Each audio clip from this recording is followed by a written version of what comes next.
Let me ask you something. Do you remember the first time you heard guitar played on social media? I mean the very first time. How did it make you feel? I think for a lot of us guitar players, that can bring back a lot of really big and important memories. And those memories can invoke a lot of different feelings. Some of them might be jealousy, some of them might be motivation, some of them may make us feel like neo soul is the only genre that has ever existed, that does exist, and that will ever exist for the known future to come. But I think in order to fully understand Instagram, we have to take it back a little bit. You see, the social media community and the guitar community have been intertwined for about as long as social media has been a thing, even before anyone had ever heard the term Instagram. And though I might look like I'm 14, some of my memories, albeit limited memories, go back a little bit farther than you think. I remember the MySpace days when people would say phrases like, "No, dude, my cousin says once we post it on MySpace, we will get signed." And I think with Instagram, you still have that allure. You still have that thing in the back of your mind where you're like, because of Reels and because of the reach that you can instantly have within seconds by using the right hashtag, someone's gonna make it today. Someone's gonna get discovered today. It's kind of absurd, but we'll get back to more of that later. Moving on from MySpace, I think we really got into the Facebook generation. And while we all had our cringy Facebook posts,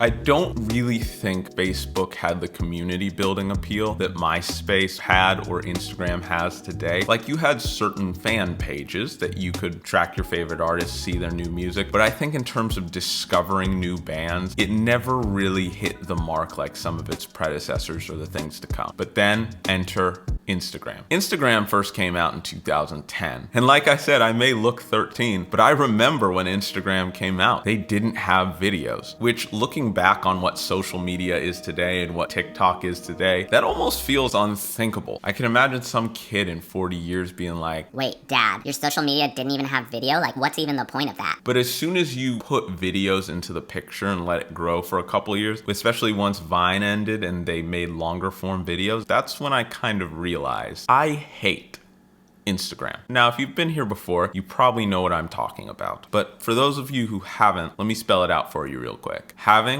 appreciation that's earned. I think Instagram has become a really vital place for the guitar community and a really great asset for anyone who's either a hobbyist or looking to grow a career with the instrument. And this is not me saying that it's flawless. Trust me, it has its problems. We'll probably get to that one day. But I've grown an appreciation tenfold for what it brings to the guitar community. Ever since Instagram really took off, like we were saying before, with longer form videos, I've been able to use it as just this really accessible library, not only to just finding great players, but to be able to see their catalog of music beforehand. You've been able to see what players are on the up and up. You've been able to make connections with those players and follow their career in a much more personal way. I don't think I could fully tell you the amount of stories I've heard of different guitar players and collaborations that just started with someone in the DMs just going. And this is where we get to the most important part of all of this. The trends. I don't think Instagram is just for following different types of players and seeing how they play, though that is important. I think Instagram shows this really cool microscope, not only to where the guitar has been, but to where the guitar community is going and seeing what trends are happening right now. I think when Instagram first got going, a lot of mainstream guitar players were still all about the bluesiness of like the early 2000s. A lot of the guys that I learned from about soloing.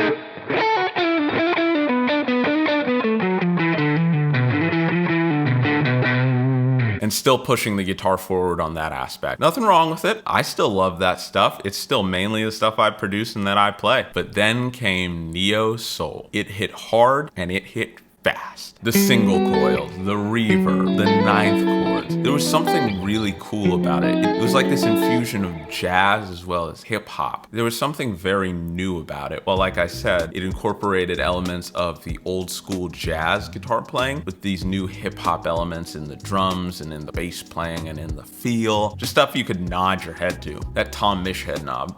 It was all hip. And I think it was because it was a very smooth transition from a lot of the bluesy, like 2000 stuff from all of the John Mayer wannabes like myself. I think it's still relevant, and I'm not saying it's the only thing that took over Instagram guitar, but it kind of became known that neo soul was the Instagram thing. And you've had different movements. You've had the funk players who love Corey Wong. You've had the prog players. You've had the metal players. You've had all those kids with acoustics that can play all like the Tommy Emmanuel stuff that I can't even like imagine attempting. But I was recently playing at church, and actually one of the other guitar players posed a good question to us about like the Instagram guitar game. He said, "What's next?" I found that to be a little bit of an awkward question because I think what's next is already here.